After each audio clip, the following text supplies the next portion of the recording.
Sjálfsvíg eru helsta dánarorsök ungs fólks á Íslandi. Vanlíðan þessa hóps virðist hafa aukist.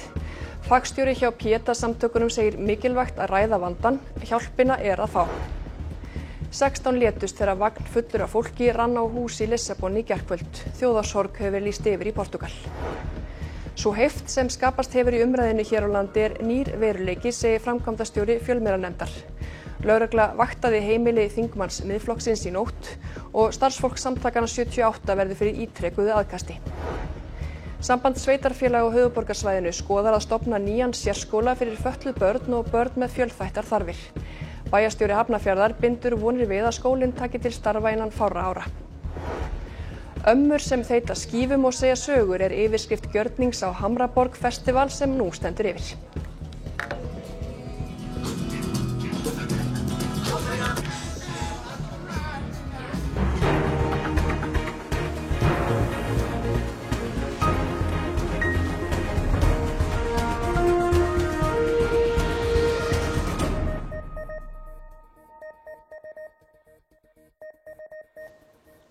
Gott kvöld. Vanlíðan ungs fólks á Íslandi færist í aukana. Sjálfsvíg eru orðin helsta dánarorsök ungra kvenna og karlmanna. Fagstjóri hjá Pieta-samtökunum segir mikilvægt að vera vakandi og ræða vandann sem sannarlega er til staðar. Það er mikið að gera allt árið hjá Pieta-samtökunum og aðsóknin fer vaxandi. Yfir 400 símtöl berast á mánuði og 200 viðtöl eru tekin við skjólstæðinga. Stærstur hluti þeirra sem sækja þjónustuna er ungt fólk. Ég get ekki lesið öðru síða en að ungu fólki líður bara ekki nægilega vel. Það er ungt fólk sem að leitar hingað í viðtöl og þeir sem leita hingað í viðtöl, þeir eru með sjálfsvígshugsanir. Svo tel ég líka að sem er gott að ungt fólk sé kannski opnara og líklegra til að leita sér hjálpar heldur en eldra fólk. Sjálfsvíg hafa síðustu ár verið algengasta dánarorsök ungra karlmanna á Íslandi.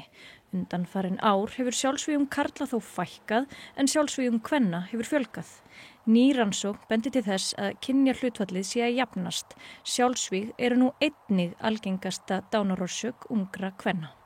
Deyja þá fleiri karlmenn úr sjálfsvígum en nýjar tölur úr rannsókn Tómasar Kristinssonar sálfræðings sýna að sjálfsvíg er algengasta dánarorsök ungs fólks, bæði karla og kvenna. Þannig við þurfum kannski að vera vakandi fyrir líðan þessa hóp sérstaklega, ungra kvenna? Já, við þurfum að taka því alvarlega og við þurfum að bregðast við. Við þurfum að vera til staðar og beina fólki í viðeigandi hjálp. 40 manns falla fyrir eigin hendi á Íslandi árlega. Þá eru gerðar 1500 tilraunir til sjálfsvíg sem gerir 4 tilraunir á dag. Það er talið að 135 einstaklingar verði fyrir beinum áhrifum eins sjálfsvígs sem þýðir þá að vel yfir 5000 manns verða fyrir beinum áhrifum sjálfsvíga á Íslandi á hverju ári. En hvað getum við gert til að hjálpa einhverjum sem líður illa? Við getum hlustað, við getum sýnt skilning og hjálpa fólki að finna leiðir, fylgja málinu eftir og veita stuðning áfram ef þessi þörf. Þetta skiptir öllu máli að við séum öll vakandi og opna á þennan vanda sem að sannarlega er raunverulegur og við þurfum að tala um. Ef þú eða einhver sem þú þekkir glímir við sjálfsvígshugsanir má alltaf hafa samband við Pieta-samtökin eða hjálparsíma Rauða krossins. Á vefnum sjálfsvíg.is má jafnframt finna upplýsingar, lesefni og bjargráð fyrir þá sem misst hafa ástvini í sjálfsvígi. 1000 fleiri samtöl, ýmist í netspjalli eða í síma, bárust hjálparsíma Rauða krossins í sumar. Í fyrra voru þau tæplega 2700 en rúmlega 3700 í ár. Sjálfboðaliðar greina einnig þyngri tón í samtölunum. Síðasta sumar höfðu færri en 200 samband vegna sjálfsvígshugsana en rúmlega 400 í ár. Aldrei fleiri. Hlutfallslega fjölgaði samtölum hjá ungu fólki mest. Rétt tæplega 200 börn eða ungmenni höfðu samband í fyrra en ríflega 320 í sumar. Það er bara rauninni vekur hjá okkur kannski svona smá óhugur, sjá hversu margir eru að glíma við þetta og þurfa á aðstoð að halda. Það eru fleiri alvarlegri samtöl að berast til okkar, eins og til dæmis sjálfsvígssamtölin og það eru fleira ungt fólk að hafa samband við okkur sem að lýsir mikilli vanlíðan. Það er eldra fólki sem er síður að leita sér aðstoðar og við sjáum það alveg svona á tölfræðin hjá okkur og þau þurftu að vera svona kannski leita sér frekar aðstoð þegar þau þurfa að halda. Er einhver ástæða til að bregðast við með einhverjum hætti? Það þarf að vera lágur þröskuldur til þess að fólk leiti sér aðstoðar. Það þarf að geta fengið aðstoð þegar það þarf á því að halda og ekki að þurfa að bíða á biðlista í marga mánuði. Svo er að kostnaðurinn líka við það oft sem er að aftra fólkið að leita sér aðstoðar. Og það er kannski svona líka það sem við erum að vekja athygli á núna í gulum september er bara þetta geðrækt og sjálfsvígsforvarnir og að hvetja fólk til þess að leita sér aðstoðar þegar það þarf á því að halda. Og hingað er komin heilbrigðisráðherra, velkomin Alma. Hvernig ætla stjórnvöld að bregðast við því sem þarna kemur fram? Já, við erum með nýja aðgerðaráætlun gegn sjálfsvígum og hún er margþætt. Þar er til dæmis það sem verið var að tala að efla aðgengi að lágþröskulda meðferð þar sem ekki er nein bið. Við ætlum að styrkja og fræða aðila sem að málum koma og þróa og beita svona samræmdu áhættumati fyrir sjálfsvíg. Nú það er verið að styrkja aðstandendur, það er ætlunin að rannsaka sjálfsvíg bæði afturvirkt og síðan jafn harðan og fleira mætti nefna. Nú er þetta í stefnu yfirlýsingu ríkisstjórnarinnar að stytta biðlista barna eins og þetta nefna og auka aðgengi að geðheilbrigðisþjónustu. Hefur þetta gengið of hægt?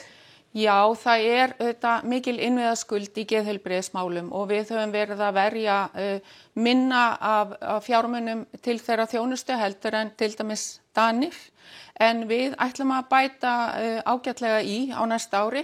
Þá munu koma 2 milljarðar nýjir inn í málaflokki. Það er auka viðbót við það sem áður var. Já, þar eru við með 600 milljónir í öryggisgeðdeild, 500 í fíknimeðferð og svo 800 í ýmis verkefni sem að meðal annars snúa að ungu fólki að þróa með þeim seiglu og við erum að efla geðheilbrigðisþjónustu í skólum, í geðheilsuteymum barna.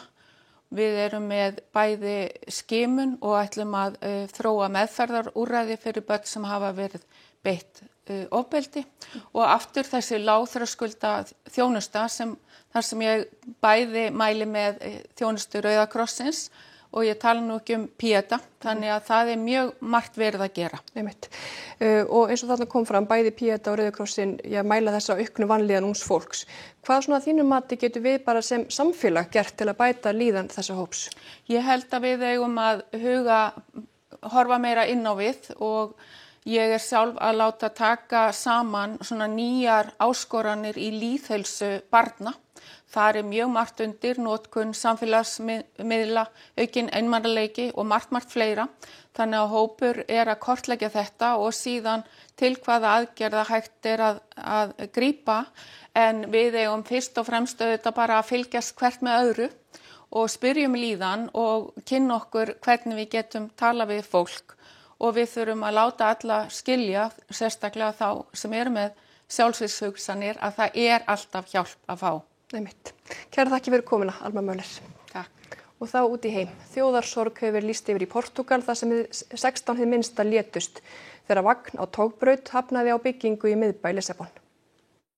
Miðbær Lissabon var fullur af fólki snemma í gærkvöld þegar slysið varð og fjöldi fólks borð í hinum viðfrægu vögnum borgarinnar. Mikið landslag er í borginni og brattar brekkur víða. Vagnarnir eru eins konar kláfar sem ferðast upp brekkurnar. Einn vagn fer niður og skriðþungi hans knýr annan vagn við hliðina sem fer upp. Neðri vagnin í þessu tilfelli virtist hafa mist bremsurnar neðst í brekku sem var til þess að efri vagnin sem komin var efst í brekkuna húrraði niður. Ficou sem freio, cerca de 1,5 metro, ainda fez grande estrondo, estava cheio. Nós ficámos logo a ajudar. No momento em que vamos para ir ajudar, vimos o elevador de cima a vir desenfreado do lado de cima. A única coisa que nós conseguimos fazer foi virar costas e começar a fugir para este lado da avenida. Vagnarnir hafa verið órjúfanlegur hluti borgarlífsins í Lissabon í hálfa aðra öld. Þeir eru gríðarlega vinsælir meðal ferðamanna. Fleiri vagnar af þessu tagi á víð og dreif borgina og var ferðum þeirra hætt í óákveðinn tíma eftir slysið. Meiri heift og skautun í samfélagsumræðunni en áður að sögn framkvæmdastjóra fjölmiðlanefndar. Það sama þróun og á Norðurlöndunum. Fólk sem tekur að sér ákveðin störf þarf að búa sig undir það að takast á við breytta umræðuhefð. Lögregla vaktaði heimili þingmanns Miðflokksins í nótt eftir hótanir og dreifingu persónuupplýsinga hann á netinu í kjölfar Kastljósþáttar í vikunni, þar sem rætt var málefni hinsegin fólks. Þá hefur starfsfólk samtakana 78 ítrekað orðið fyrir aðkasti og þurfti í nokkur skipti að fá lögregluvöktun vegna hótana á undanförnum árum. Ég held að við séum farin að sjá meiri heift í umræðinni og þetta svona þróun sem við höfum verið að sjá í löndunum í kringum okkur. Við sjáum þetta náttúrulega svona kannski með tilkomu samfélagsmiðla, algoritmana sem eru að stuðla kannski aukinni skautun í ákveðnum málaflokkum sem að svona gera það verkum að umræðan getur orðið óvægnari. Og þar að leiðandi eru við líka kannski farin að sjá svona meira af tilvikum, atvikum, alvarlegum hlutum sem hafa gerst í löndunum í kringum okkur. Þannig hefur starfsfólk ýmissa stétta þurft að huga sérstaklega að öryggi sínu. Þar má til dæmis nefna dómara, saksóknara, lögreglumenn, lögmenn, fréttamenn og embættismenn. Og þess vegna skiptir líka máli bara að undirbúa fólk svolítið undir þennan nýja veruleika. Af því að það eru náttúrulega svona ákveðin störf sem að gera það að verkum að það að sumt fólki kannski líklega til þess að verða fyrir svona óvægnum umræðum eða umfjöllunum. Þá þurfi að taka umræðuna hvernig hægt sé að sporna gegn þeirri umræðu heift sem hafi skapast. Það svo mikilvægt að allar raddir fá að heyrast, að það séu ekki ákveðnir hópar sem að kannski þora ekki að tjá sig vegna þess að umræðan getur verið óvægin og svo framvegis. Og svo vitum við það líka þegar ákveðnir hópar sem eru kannski meiri hættu á því að verða fyrir hótunum eða eitthvað slíkt og þá þarf náttúrulega líka svona taka umræðina og læra frá löndunum í kringum okkur það bara hvernig svona spornum við gegn því og höldum utanum það fólk. Bæjarstjóri Hafnarfjarðar segir aðkallandi að stofna nýjan sérskóla fyrir fötluð börn og börn með fjölþættar þarfir. Stíga þurfi mikilvæg skref í málaflokknum til að koma til móts við þann aukna fjölda barna sem þurfi á slíku úrræði að halda. Klettaskóli sérskóli á grunnskólastigi og þjónustar börn með fjölfötlun og þroskahömlun af öllu landinu. Reykjavíkurborg rekur skólan og hefur hann verið starfandi síðan 2011. Aðsókn í skólan hefur aukist síðustu ár en í fyrra var 11 nemendum synjað inngöngu í fyrsta skipti í sögu skólans.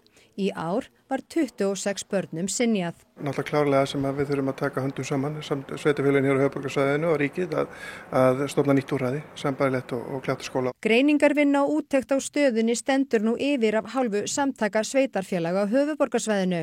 Úttekt lýkur í haust og segir Valdimar að þá liggi fyrir hvaða framtíðarstefna verði tekin í málaflokknum. Meðal þess sem verið að rýna fyrirkomulag og uppbyggingu nýs sérskóla á höfuðborgarsvæðinu. Því að við viljum svo sannlega verða vel fyrir fjölskyldu fólk og börnin og það skiptir svo miklu máli að mæta þeim á þeim stað þar sem þau eru, þar að segja börnin og til þess að þá þarf oft sértækari úrræði sem við höfum upp á að bjóða en við erum svo sannlega að reyna að gera okkar besta með þá stöðu sem við erum en við bindum voni við að þessi skóli sem verið er að skoða fýsileikann á að koma af stað verði að veruleika innan nokkur ára. Já, við teljum bara aðkallandi að það verði settir upp hér annarkvort sérskóli eða sérskólar. Það kann að henta hér á suðursvæðinu með atbeina Suðurnesja líka. Við erum bara opin fyrir því og ég held að það skýrist betur hvað varðar höfuðborgarsvæðið og þörfina sem þá hér á svæðinu í framhaldinu. En ég held að við höfum ekki útiloka neitt svona. Það þarf einfallega að stíga skref í þessu og við þurfum að fá menntamálayfirvöld og ríkisvaldið með okkur í þá vegferð. Borgarráð Reykjavíkurborgar samþykkti í morgun að byggja upp sérskóladeild í Korpuskóla í Grafarvogi til að mæta aukinni eftirspurn og ráðgert að skólastarf hefjist þar næsta haust. Enn nokkur slagkraftur í Serbum sem mótmælt hafa spillingu í stjórnkerfi landsins í bráðum ár. Mótmælendur vilja forseta landsins burt en harðlínu hægrimaðurinn og Moskvusinninn Aleksandr Vučić virðist hvergi á förum.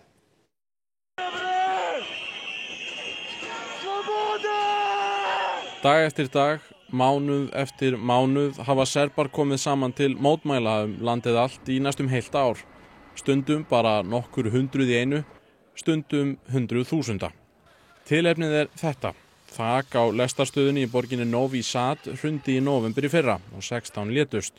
Verktækin sem byggði ótraust þakið tengdist forsetanum. Hendur ykkar eru þaktar blóði, segja mótmælendur. 10 mánuðum síðar hafa þessi mestu mótmæli í sögu Serbíu stökkbreyst. Milljónir Serba vilja útrýma spillingu og kosningar. Núna, ekki 2027 eins og fyrirhugað Mótmælin voru lengst af friðsæl en miðjan ágúst lenti mótmælendum og gagnmótmælendum saman og nokkrir særðust. Þá voru unnin skemmdarverk á skrifstofum SNS, flokks Vučić. Ekki algjör eining meðal Serba. Sumir styðja stjórnvöld og enn aðrir mótmæla raskinu sem fjöldamótmælin valda. Mótmælendur eru á öllum aldri og úr öllum stigum þjóðfélagsins. En eins og svo gjarnan eru það stúdentar og jafnvel menntaskólanemar, táningar sem keyra hreyfinguna áfram. Óeirðarsekir í liði með stjórnvöldum hafa ráðist á ólögráða mótmælendur en síðan verið náðaðir. Þar sína yfirvöld glögglega á sín spil, segja mótmælendur. Þrátt fyrir það virtist Vučić nýverið ætla að mæta mótmælendum á miðri leið. Ja ću biti spreman da ih saslušam, ne da ih pobeđujem u nekakvoj TV debati, već da zajednički pokušamo da pronađemo najbolja moguća rešenja za našu zemlju i da predstavimo programe.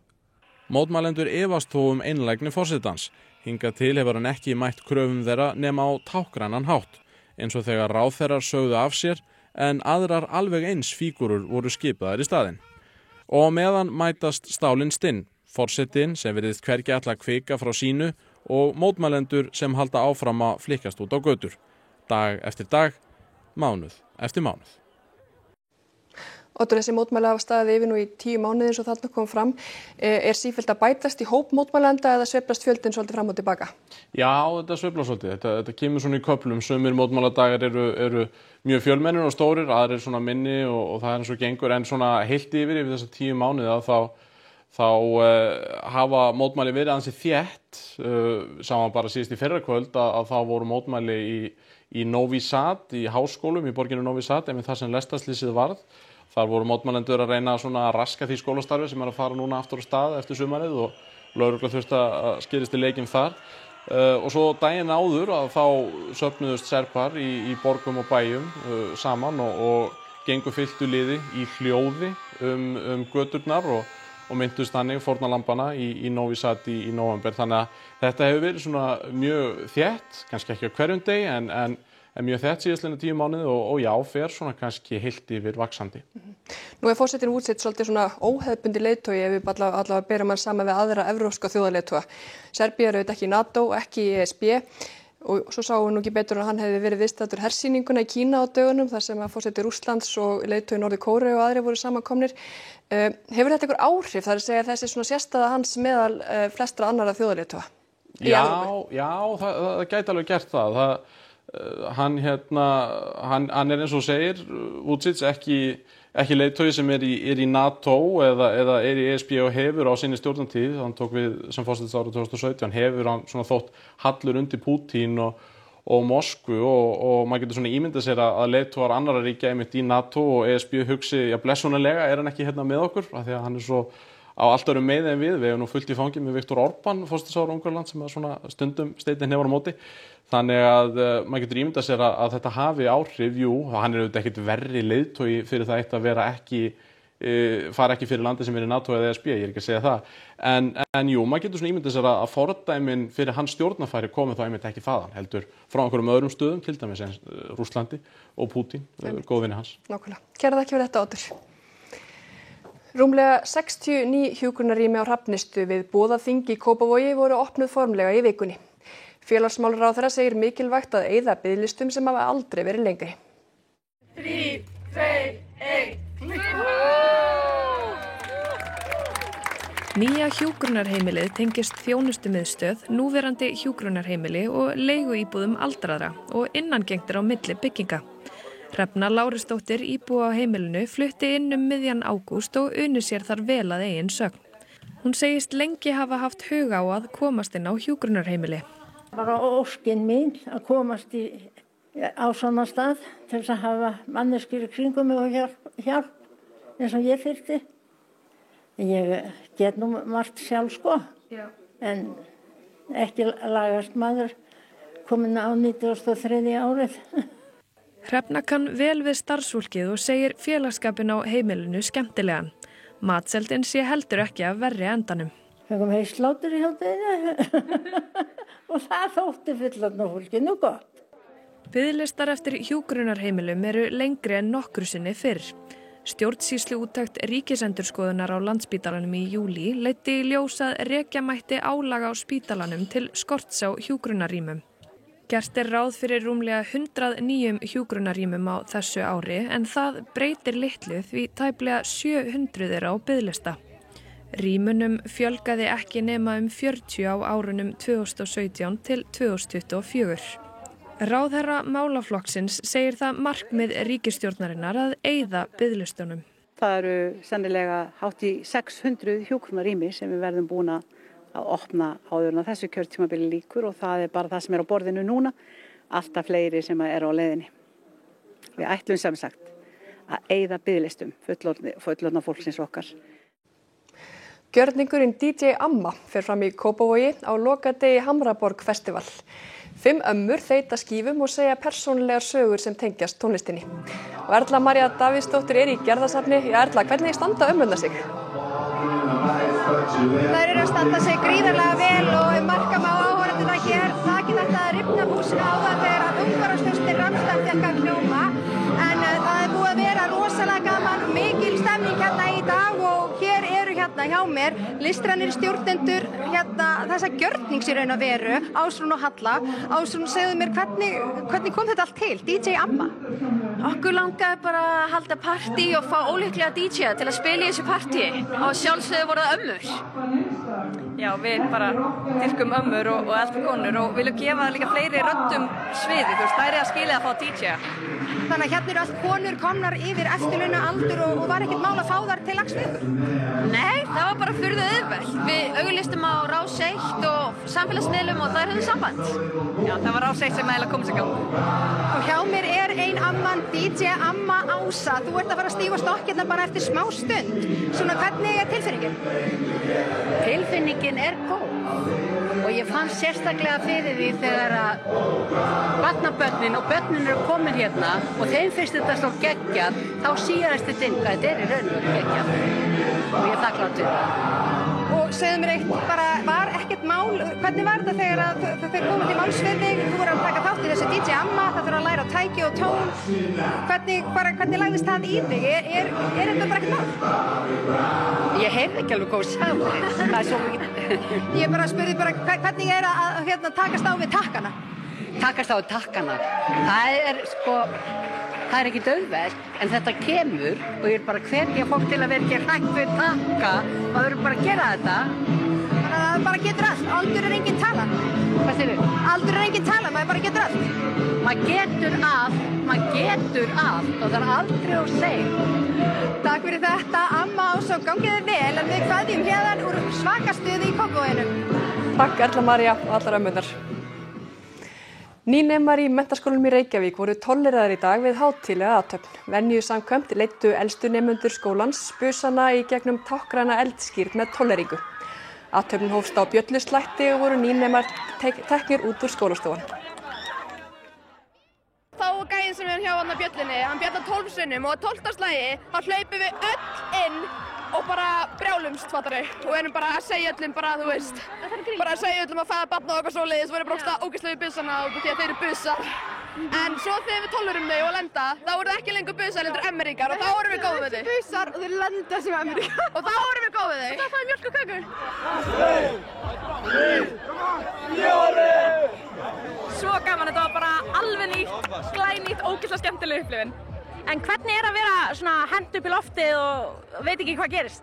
Ég var mjög hrædd. Þetta var bara svona frekar einfalt, sko. Það leið mjög hratt. En adrenalínið þegar maður fór upp í loftið, oh my god! Í Kastljósi kvöldsins verður fjallað eldsvoðann á Bræðraborgarstíg í Reykjavík fyrir 5 árum þar sem 3 létust. Harmleikurinn varpaði meðal annars ljósi á veruleika í kerfum og regluverki varða brunaöryggi og óleyfisbúsetu. En þá fáum við einnig að kynnast fyrsta erlenda dagskrárþulinum á Rás 1 í lok þáttar. En þá að veðri, norðaustan allhvass vindur og rigning norðvestan til á morgun, en annars hægari og mun úrkomu minna. Bætir í úrkomu austanlands annað kvöld, hiti yfirleitt á bilinu 8 til 15 stig. Við förum nánar yfir horfurnar að loknum íþróttafréttum. Karlalandsliðið í körfubolta lauk leik á Evrópumótinu í Póllandi í dag með stóru tapi gegn Frakklandi. Þrátt fyrir að markmiði liðsins hafi ekki náðst að fullu ríkir ánægja með frammistöðuna. Við lögðum allt í þetta. Við gáum okkur alla, lögðum okkur 100% fram. I don't think we've ever played better. Arnar Gunnlaugsson, landsliðsþjálfari í fótbolta, segir Ísland eiga að vinna Azerbaijan í undankeppni HM á morgun, gangi allt upp. Það bara, mér finnst það pressa sem við eigum að setja á okkur. Og keppni hófst í gærkvöldi á Íslandsmótinu í handbolta þegar Valur lagði Stjörnuna. Íþróttir hér rétt handan hornsins. Þá skulum við fara yfir það sem helst í þessum fréttatíma. Sjálfsvíg eru helsta dánarorsök ungs fólks á Íslandi. Vanlíðan þessa hóps virðist hafa aukist. Fagstjóri hjá PETA-samtökunum segir mikilvægt að ræða vandann. Hjálpina er að fá. 16 létust þegar vagn fullur af fólki rann á hús í Lissabon í gærkvöld. Þjóðarsorg hefur verið lýst yfir í Portúgal. Sú heift sem skapast hefur í umræðinni hér á landi er nýr veruleiki, segir framkvæmdastjóri fjölmiðlanefndar. Lögregla vaktaði heimili þingmanns Miðflokksins í nótt og starfsfólk samtakanna 78 verður fyrir ítrekuðu aðkasti. Samband sveitarfélaga á höfuðborgarsvæðinu skoðar að stofna nýjan sérskóla fyrir fötluð börn og börn með fjölþættar þarfir. Bæjarstjóri Hafnarfjarðar bindur vonir við að skólinn taki til starfa innan fárra ára. Það var þetta upptalið hjá okkur í bili. Við minnum á að það er alltaf hægt að senda okkur frétta ábendingar á netfangið fréttir@ruv.is. En takk fyrir samfylgdina á öllum okkar miðlum þar sem af er degi. Verið sæl og njótið kvöldsins.